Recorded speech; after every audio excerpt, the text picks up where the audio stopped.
अस्सलामुअलैकुम। समा हेडलाइंस आपने देखी, मैं हूँ महरुख शहरियार और मैं हूँ सहरिश फरहान। बुलेटिन का आगाज करेंगे। सबसे पहले जिक्र करेंगे इस्लामाबाद हाई कोर्ट में साकिब निसार की मुबैना ऑडियो लीक की तहकीकात के लिए दायर दरखास्त में दरखास्त गुजार और अटॉर्नी जनरल के दलाइल मुकम्मल हो गए। साकिब निसार की मुबैना ऑडियो तहकीकात के लिए दायर दरखास्त पर फैसला महफूज कर लिया गया। आपको बताएं कि दौरान समाअत समा की रिपोर्ट का भी तस्करा हुआ है। इसी पर हम बात करेंगे। सुहेल रशीद हमारे साथ हैं। सुहेल, समा की रिपोर्ट का तस्करा भी वहां पर किया गया है, मजीद क्या डिटेल्स हैं? जी ऐसा ही है। आज 2.5 घंटे तक तवील समाअत हुई है, जिसके बाद अब इस्लामाबाद हाई कोर्ट ने जो सलाहुद्दीन एडवोकेट की जानिब से ऑडियो लीक पर कमीशन तश्कील देने की दरखास्त की, उस पर फैसला महफूज कर लिया है। समाअत के दौरान पहले दरखास्त गुजार वकील की जानिब से दलाइल दिए गए, उसके बाद जवाबी दलाइल अटॉर्नी जनरल ने दिए थे, जबकि पाकिस्तान बार कौंसिल के नुमाइंदे भी पेश हुए थे। अटॉर्नी जनरल ने अदालत के सामने ये मौक़िफ़ इख्तियार किया कि एक फोरेंसिक करवाकर अमेरिका से एक स्टोरी छापेगी, उसके जवाब में दूसरे चैनल ने फोरेंसिक कराया तो समा की रिपोर्ट का हवाला देते हुए उन्होंने कहा कि एक चैनल ने तो ये भी बता दिया है कि कहाँ कहाँ से इस तकरीर को लिया गया। तो अब इस पर कैसे तहकीकात आगे हो सकती हैं? क्या अदलिया जो है वो किसी अब फोरेंसिक रिपोर्ट की मोहताज रह गई है?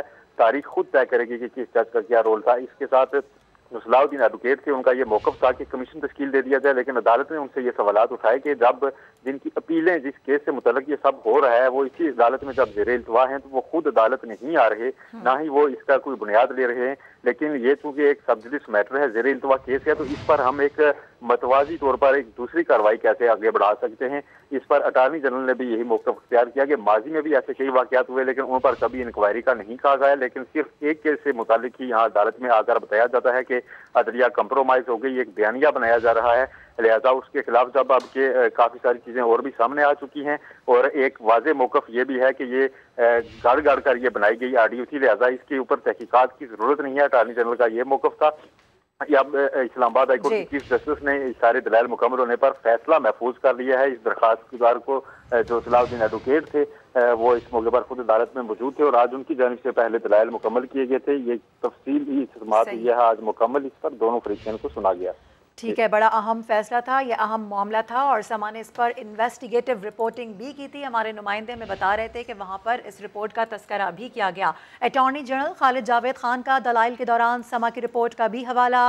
अटॉर्नी जनरल ने यह मौक़िफ़ इख्तियार किया कि एक चैनल ने यह दिखाया था कि ऑडियो कहाँ कहाँ से उठाकर जोड़ी गई है। अब कौन सा विजन दुरुस्त है कहकर इस पर जाएंगे।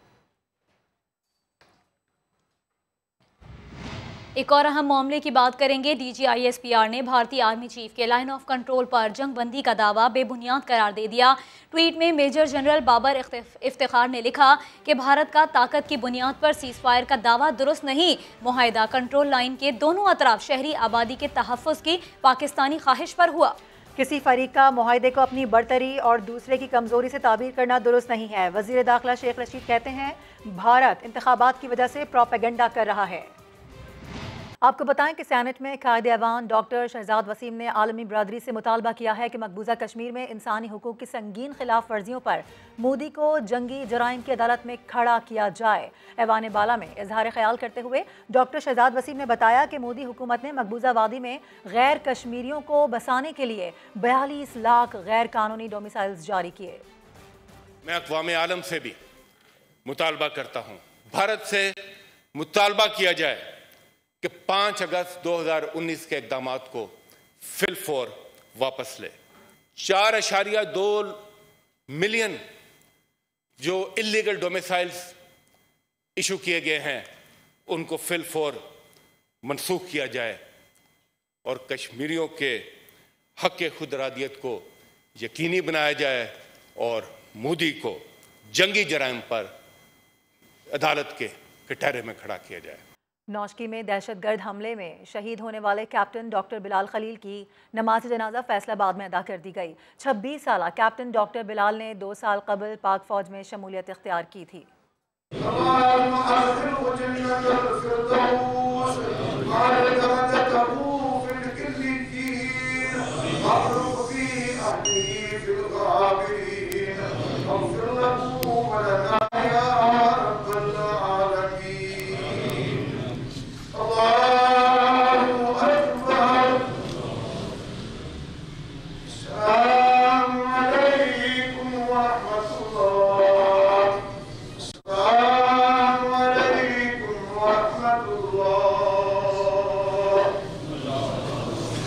और अब कुछ जिक्र करेंगे अहम दौरे का। वज़ीर आज़म इमरान खान के दौरे चीन में अहम मुलाकातों का सिलसिला जारी है। वज़ीर आज़म की नेशनल डेवलपमेंट रिफॉर्म कमीशन के चेयरमैन से मुलाकात।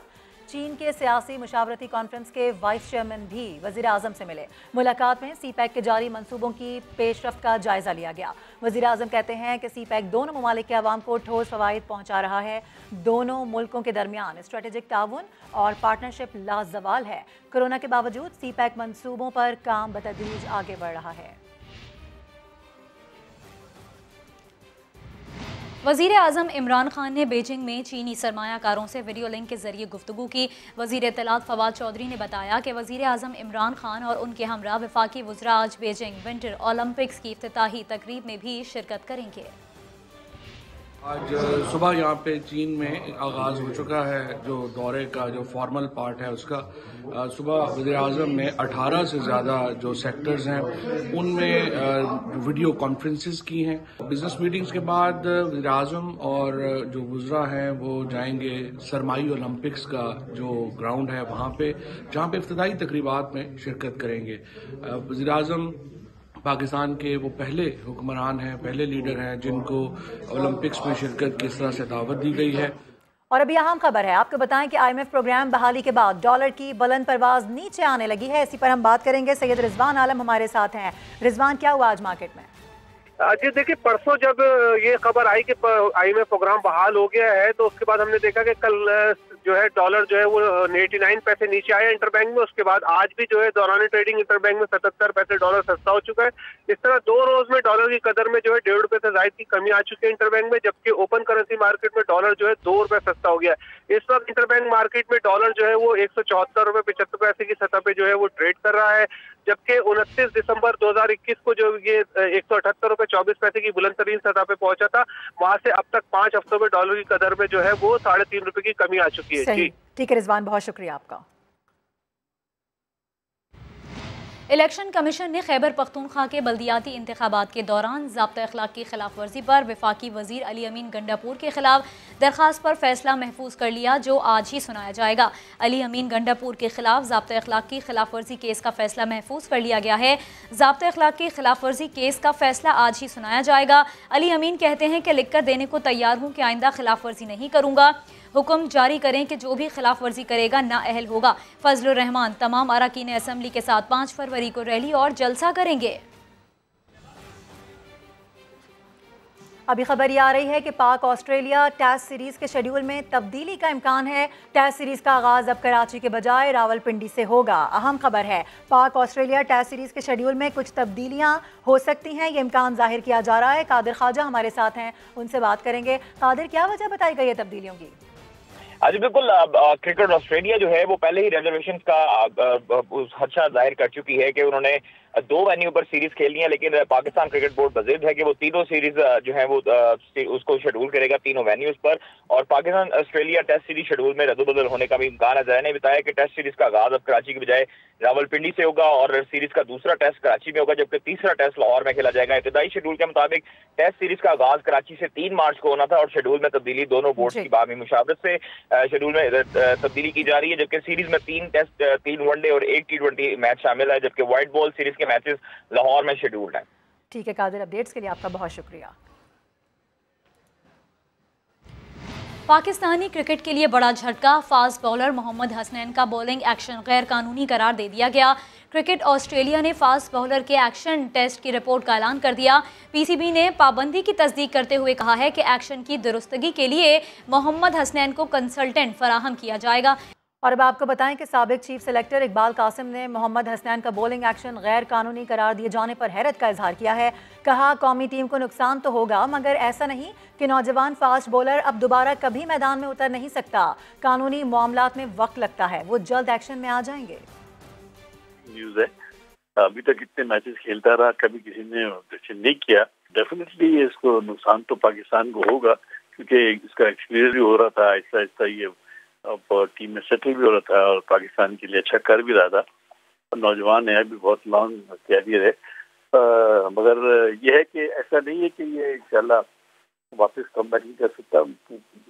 डेफिनेटली पाकिस्तान क्रिकेट बोर्ड जो है वो कंसल्टेंट हायर करके इसके जो एक्शन वगैरह जो है वो ठीक करा देंगे और इंशाल्लाह ठीक हो जाएगा मामला। थोड़ा वक्त लगेगा जब तक ये रेमेडियल नहीं होता। इससे पहले भी हफीज का भी हुआ था और भी बहुत सारे ऐसे लोग हैं जिनके ऊपर हुआ था और रेमेडियल वर्क हुआ और उसके बाद सही हो गया मामला। नादरा के कवानीन यतीम तालिब इल्म की तालीम में रुकावट बन गए। कराची का तालिब इल्म एहसन शनाख्ती कार्ड जारी ना करने पर नादरा के खिलाफ सिंध हाई कोर्ट पहुंच गया। नादरा अमले का कहना है कि वालिद या वालिदा को लाओ फिर शनाख्ती कार्ड बनेगा। तालिब इल्म का कहना है कि वालिदैन का इंतकाल हो चुका है, कहाँ से लाऊं? पाला मेरे दादा दादी ने, चाचा ने पाला। मेरा वालिद 2008 में उनका भी इंतकाल हो गया, फिर मैं बिल्कुल यतीम हो गया। फिर चाचा ने पाला, मेरी पढ़ाई जारी रही, पढ़ाई करता रहा। जब मैंने इंटर कर लिया, इंटर करने के बाद जब मैं आगे गया हूँ यूनिवर्सिटी में, कॉलेज में एडमिशन लेने, उन्होंने मुझसे बोला कि आपको NIC चाहिए, NIC लेकर आओ, और NIC मेरे पास था नहीं। तालीम ज़ाया हो गई, मैं इंटर किया हुआ मैंने, मेरे 4 साल ज़ाया हो गए। अब तक तो मैं काफ़ी आगे तक पढ़ चुका होता। तो ये गुफ्तगू आपने सुनी इस तालिब इल्म की जिसका कसूर ये है कि ये यतीम है। इसी पर बात करेंगे, इरफानुल हक हमारे साथ हैं। इरफान, सबसे पहले तो इसमें एक अफसोस का पहलू है कि वालिदैन अगर नहीं है तो वो बेचारा क्या करे? नादरा ने क्यों इसके साथ कोऑपरेट नहीं किया?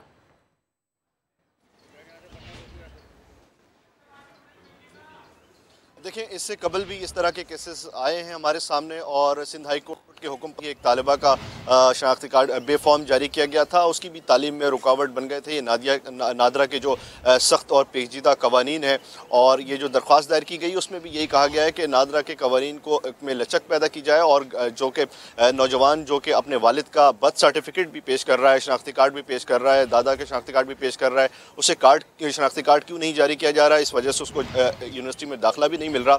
एहसन के वकील भी हमारे साथ मौजूद हैं, उनसे भी पूछते हैं मुख्तसरन कि वो क्या कहते हैं। क्या केस है उस्मान साहब आपका? दरअसल इसके अंदर मसला ये है कि उनके पास जो है सारी ट्री मौजूद है, उनके दादा दादी जिन्होंने उनकी परवरिश की। चचा हुआ ये था कि जब ये 6 महीने के थे तो इनकी वालदा को जो है तलाक दे दी गई थी। उस तलाक के बाद वो खातून चले गई और उन्होंने जो है किसी भी किस्म के राब्ते से मना भी कर दिया और उन्होंने दूसरी शादी कर ली थी। और अब हमें ये मालूम भी नहीं है कि वो इस वक्त कहाँ पर मौजूद हैं। वालिद का भी 2008 में इंतकाल हो गया। इनकी तालीम जारी रही। इंटर के बाद जो है फिर जो है शनाख्ती कार्ड ना बनने की वजह से यूनिवर्सिटी में एडमिशन नहीं मिला। मैं ये समझता हूँ कि इसके अंदर नादरा को तालीम देखें ना, एक तालीम कितनी अहम चीज़ है जो मेरा फंडामेंटल राइट्स है, जो मैं बचपन मेरा लड़कपन सारा और मेरा पैदा होने से मेरे वालिदैन के शनाख्ती कार्ड मेरे जो है वो तमाम चीज़ें फराहम करने के बावजूद भी मुझे शनाख्ती कार्ड ना मिलने की वजह से मेरे तालीमी साल ज़ाया हो रहे हैं। मैं जो हूँ एक ज़हीन तालिब इल्म था, यानी जो बच्चा है वो कोई नॉर्मल तालिब इल्म नहीं है, उसकी अच्छी जो है पोजीशन है। ठीक है, देखिए वकील साहब बता रहे थे कि जो फंडामेंटल राइट है वो भी नहीं दिया जा रहा, इसलिए हम यहाँ सिंध हाई कोर्ट आए हैं आईनी दरख्वास्त लेकर। बहुत शुक्रिया, आपने आगाह किया इस हवाले से इरफानुल हक। आगे बढ़े और आपको बताएं कि मुल्क में कोरोना की कातिल लहर थमने का नाम नहीं ले रही। 24 घंटों में मजीद 48 अफराद इंतकाल कर गए हैं। NCOC के मुताबिक कुल 64,121 टेस्ट किए गए। 6,377 अफराद में वायरस की तस्दीक हुई। मुस्बत केसेस की शरह 9.94% रिकॉर्ड की गई, जबकि मुहलिक वायरस अब तक 29,420 अफराद की जान ले चुका है। कोरोना का शिकार होकर सेहतयाब होने के बावजूद भी कई अफराद लजीज खानों के जायके से महरूम होने लगे हैं। इस मसले का शिकार बेशतर अफराद नौजवान हैं। मजीद बता रहे हैं लाहौर से दानियाल उमर। क्या आप कोरोना से सेहतयाब होने के बाद जायके और सूंघने की हिस्स खो बैठे हैं? अगर हाँ तो इसे मामूल की बात मत समझें, क्योंकि ये बाकायदा तौर पर एक बीमारी है। इस बीमारी को क्या कहते हैं और ये आप पर कैसे असरअंदाज हो सकती है, आइए आपको बताते हैं। लज्जत और जायके से भरपूर खाने आखिर किसे पसंद नहीं होते, मगर कोरोना से सेहतयाब होने वाले अक्सर अफराद मजेदार खानों पर भी मुंह बसोरते हैं और बस एक ही शिकायत करते हैं, मजा नहीं आ रहा यार। क्यों? टेस्ट नहीं आ रहा। कोरोना वायरस अपनी कई अलामात में सूंघने की सलाहियत और जायका खत्म होना भी साथ लाया है। वायरस से तो इंसान सेहतयाब हो जाता है, मगर ये बीमारी जिंदगी से कई लज्जतें छीन सकती है। डॉक्टर्स ने इस बीमारी को जो नाम दिया है वो है पिरोज़मिया और इसे उर्दू में फतूर शामा कहा जाता है। पिरोज़मिया का शिकार अफराद के मुताबिक गोश्त वाले डिशेस के साथ प्याज और लहसुन में तैयार होने वाले खानों का जायका किसी मुर्दा जानवर या गली सड़ी बोसीदा चीज जैसा लगता है। जब कोरोना से रिकवर किया तो टेस्ट और स्मेल जो थी वो आहिस्ता आहिस्ता आना शुरू हुई कुछ चीज़ों की और कुछ चीज़ों की बिल्कुल भी नहीं आई। जिस तरह आप मीट हो गया है, कुछ डेयरी प्रोडक्ट्स हैं जिससे खाने से फील होता है कि जैसे वॉमिट हो रही है। तिब्बी माहिरीन के मुताबिक कई नौजवान अब पेरोजमिया का शिकार हैं। 7% खवातीन और 40% मर्द खानों के असल जायके से महरूम हो गए हैं। धूप में कमी से उनकी कुव्वते मुदाफ़त भी मुतासिर हो रही है। ये डिसटेस्ट या लॉस ऑफ स्मेल जो है वो किसी भी ज़िंदगी में किसी चीज़ का मज़ा नहीं आ रहा, किसी चीज़ को एंजॉय नहीं कर रहे, ना परफ्यूम को एंजॉय कर रहे हैं, ना खाने को एंजॉय कर रहे हैं। तो लोग बहुत एंग्जाइटी का इसकी वजह से शिकार होते हैं। क्या मुकम्मल तौर पर जिंदगी भर के लिए उनके जायके वापस लौट पाएंगे, इसके बारे में डॉक्टर्स अभी हतमी तौर पर कुछ नहीं कह सकते। कैमरा टीम के साथ दानियाल उमर, समा, लाहौर। और Peshawar high court Abbottabad bench का बड़ा फैसला सामने आया है। हजारा डिवीजन के बर्फबारी वाले इलाकों में 27 मार्च को होने वाले बल्दियाती इंतखाबात को रोक दिया गया है। आपको बताएं Peshawar high court Abbottabad bench का बड़ा फैसला। डिटेल्स जानेंगे आतिफ कयूम से। आतिफ बताइए। जी हाँ, एबटाबाद जो कोर्ट है, हाई कोर्ट है, उसने 27 मार्च को होने वाले जो बल्दियाती इंतखाबात का दूसरा मरहला था उसके हजारा डिवीजन में होने वाले इंतखाबात को रोक दिया है। एक रिट दायर की गई थी जिसमें कोहिस्तान के हमायदीन थे, कागान, नारान के और दीगर के उन्होंने ये रिट दायर की थी कि एबटाबाद हाई कोर्ट में कि बर्फबारी है, यहाँ पे बारिशें हैं, मौसमी हालात ऐसे हैं कि यहाँ पे इलेक्शन जो है वो मुनक्कद नहीं किए जा सकते। उसके ऊपर आज जो है हाई कोर्ट ने फैसला जारी किया है, एक तफसीली फैसला, जिसमें उन्होंने इन इलाकों में इलेक्शन जो है उनको रोका है और यह ऑर्डर दिया है कि जैसे ही यहाँ पे मौसम बेहतर होता है या रमजान के बाद। बहुत शुक्रिया आतिफ, आपने आगाह किया। पब्लिक पार्क्स में सैरो तफरी का सामान होता है, मगर रावलपिंडी के पार्क्स में सहूलियात नाम को नहीं। बच्चों के लिए नस्ब कई झूले टूट फूट का शिकार हैं। शहरी कहते हैं कि इन पार्क्स का हाल यतीमों जैसा हो चुका है। रावलपिंडी से सदाकत अली की रिपोर्ट। रावलपिंडी के बड़े पार्क्स बस नाम की सैरगाहें रह गए। बच्चों के झूले पहले ही कम थे, जो थे वो भी टूट फूट का शिकार हैं। सफाई का हाल बुरा, जगह जगह पानी खड़ा रहता है। एक पार्क पर वंडरलैंड का बोर्ड लगा है और इसे देखकर वाकई डर लगता है। कई पार्क्स को तो बदहाली के बाइस बंद किया जा चुका है। जो पार्क्स खुले हैं इनमें भी सहूलतें न होने के बायस शहरी कम आते हैं और आने वालों की जुबानों पर कई शिकवे गिले हैं। कुछ तो पार्क्स को उल्टे सीधे नाम देते हैं। इस पार्क को हम यतीम पार्क किए तो कोई बुरा नहीं है। इधर ना कोई खाने पीने की चीज़ मिल सकती है। इधर पहले फैमिलीज आती थी, अब फैमिलीज भी कोई नहीं आती। ये एक टाइम पे बहुत अच्छा पार्क था, पानी मिलता था, इधर स्टॉल्स होते थे, अब इधर कुछ भी नहीं है। पार्क्स की देखभाल के जिम्मेदार इदारे PHA के हुकाम का कहना है कि वसाइल ही कम है, बच्चों की तफरी का सामान कैसे करें। फैसिलिटीज हम कोशिश कर रहे हैं कि जितनी हम मैक्सिमम लोगों को प्रोवाइड कर सकें with in the available resources. चूँकि हमें कोई ADP स्कीम नहीं मिलती, हम अपने ओन सोर्सेज से ये चीज़ें मेंटेन कर रहे हैं। पब्लिक पार्क्स की हालत जार इंतजामिया के दावों की नफी करती है। मुसलसल बढ़ते और फैलते शहर में पार्क्स की कमी और सहूलियात का फुकदान लम्हे फिक्रिया है। कैमरामैन मोहम्मद राहील के साथ सदाकत अली, समा, रावलपिंडी। इस्लामाबाद के मरगजात चिड़ियाघर से हिफाजत की खातिर मुंतकिल किए गए परिंदे फिर भी ना बच सके। हाई कोर्ट के हुक्म पर लेक व्यू पार्क मुंतकिल किए गए सैकड़ों परिंदे पुरस्रार वायरस से हलाक हो गए। बात करेंगे, हमारे नुमाइंदे आबिद अली हमारे साथ हैं। आबिद, परिंदों की हलाकत की वजह सामने आ सकी है? ये बिल्कुल, जो 290 परिंदे मरगजार चिड़ियाघर से यहाँ पे लेक व्यू बर्ड एवायरी में शिफ्ट किए गए थे, उनकी वजह ये बताई जा रही है कि कोई नामालूम वायरस है जिसकी वजह से काफ़ी सारे सैकड़ों की तादाद में यहाँ पे परिंदे हलाक हो चुके हैं। 290 परिंदों में से सिर्फ 11 के करीब परिंदे जो हैं वो Islamabad wild life management board को वापस किए गए हैं, जबकि यहाँ पर सिर्फ और सिर्फ 2 परिंदों का अभी पोस्टमार्टम हुआ है और बाकी परिंदों की तादाद के बारे में अभी कुछ भी इंतजामियों को मालूम नहीं है। जी, बहुत शुक्रिया, आपने आगाह किया आबिद अली। और इससे कबल हम आपको बता रहे थे कि रावलपिंडी शहर के पार्क्स किसी उजड़े दीवार का मंजर पेश करते हैं, लेकिन कंटोनमेंट के पब्लिक पार्क्स में बच्चों की तफरी और फैमिलीज के लिए खुशगवार माहौल में वक्त गुजारने का पूरा सामान मौजूद है। सफाई का इंतजाम भी मिसाली है और बागबानी का अमल भी मुसलसल जारी रहता है। तफसीलात बता रहे हैं उमर आसिफ इस रिपोर्ट में। झूलों पर खुशियों के हलकोरे लेते बच्चे, पार्क्स के लॉन खूबसूरत और तरोताज़ा सब्जे से सजे, सेहत अफजा माहौल से लुत्फानंदोज शहरी, ये दिलकश और जाफजा मनाजिर हैं रावलपिंडी कंटोनमेंट में मुख्तलिफ पार्क्स के। बच्चों की तफरीह के लिए तरह तरह के झूले लगे हैं तो बड़ों के लिए भी सहूलतें हैं, इसीलिए लोग पार्क्स की तारीफ करते नहीं थकते। एक अच्छा फैमिली माहौल है यहाँ पे, आप फैमिली के साथ ला के भी बैठ सकते हैं शाम के टाइम। यहाँ पे छोटे बच्चों के लिए खेलने के लिए झूले वगैरह हैं, तो ट्रैक वगैरह भी अच्छा है, आप वॉक वगैरह कर सकते हैं। कोई ऐसी एक्टिविटी नहीं होती जो माहौल के खिलाफ हो या कोई भी अनएथिकल चीज़ नहीं होती। सिक्योरिटी वाइज भी बहुत अच्छा है। कंटोनमेंट हार्टिकल्चर ब्रांच के सरबराह महार गुल ने पब्लिक पार्क्स की शहर के बरक्स अच्छी सूरत हाल का राज भी बता दिया। रेगुलर हम लुक आफ्टर करते हैं, जितने हमारे पार्क्स हैं उसमें झूलों की रिपेयर है, लाइटिंग की रिपेयर है, या जो भी इशू होते हैं हम उसको इमीडिएटली एड्रेस करते हैं। कंटोनमेंट में 10 से ज्यादा पार्क्स मौजूद हैं जो खूबसूरती और सफाई सुथराई में एक दूसरे से बढ़कर हैं। दिया गया है। पीसीबी के मुताबिक पाक ऑस्ट्रेलिया सीरीज का आगाज रावलपिंडी से होगा। ऑस्ट्रेलिया के दौरे पाकिस्तान का नया शेड्यूल जारी किया गया है। ऑस्ट्रेलियन टीम 27 फरवरी को पाकिस्तान पहुंचेगी। बात करेंगे, अब्बास शब्बीर हमारे साथ हैं। अब्बास, क्या है इस कैजुअल में?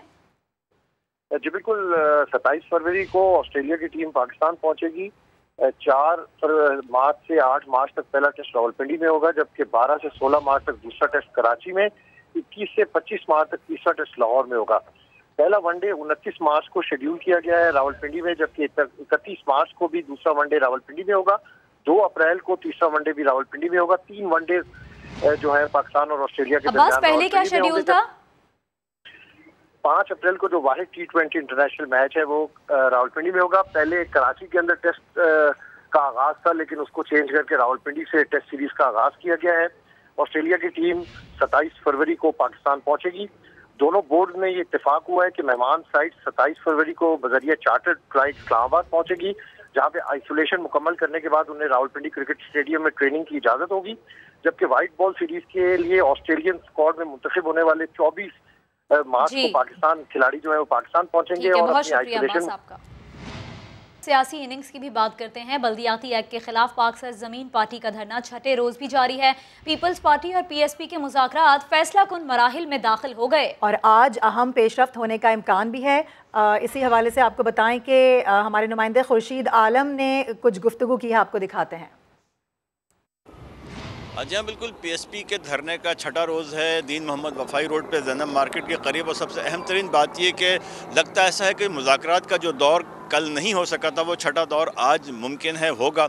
और इस हवाले से मुस्तफ़ा कमाल ने बताया कि आज पूरा इम्कान है और अब सिर्फ पीएसपी के नफाज के तरीक़ेकार और मौजूदा जो बल्दियाती निज़ाम होगा उसका नाम क्या होगा, इस पर डेडलॉक है, जिसको आज दूर करने की तवक्को है।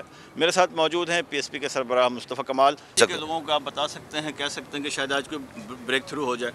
जी, मैं समझता हूँ कि जो है वो ये जो कराची के लोग उठे हैं, निकले हैं, पाक ज़मीन पार्टी ने आज से 5 साल पहले धरना दिया था इन्हीं बातों पे, और उसका हम शुक्र अदा करते हैं कि इन्हीं बातों पे को आज जो सारी पार्टियाँ दोहरा रही हैं। पहले ही हमारा मजाक उड़ाया करती थी, तो ये मुसलसल जिद्दोजहद का नतीजा है कि आज कराची के लोग खड़े हुए हैं, और जब लोग खड़े हो जाएँ तो कोई दुनिया की ताकत उनको नहीं रोक सकती।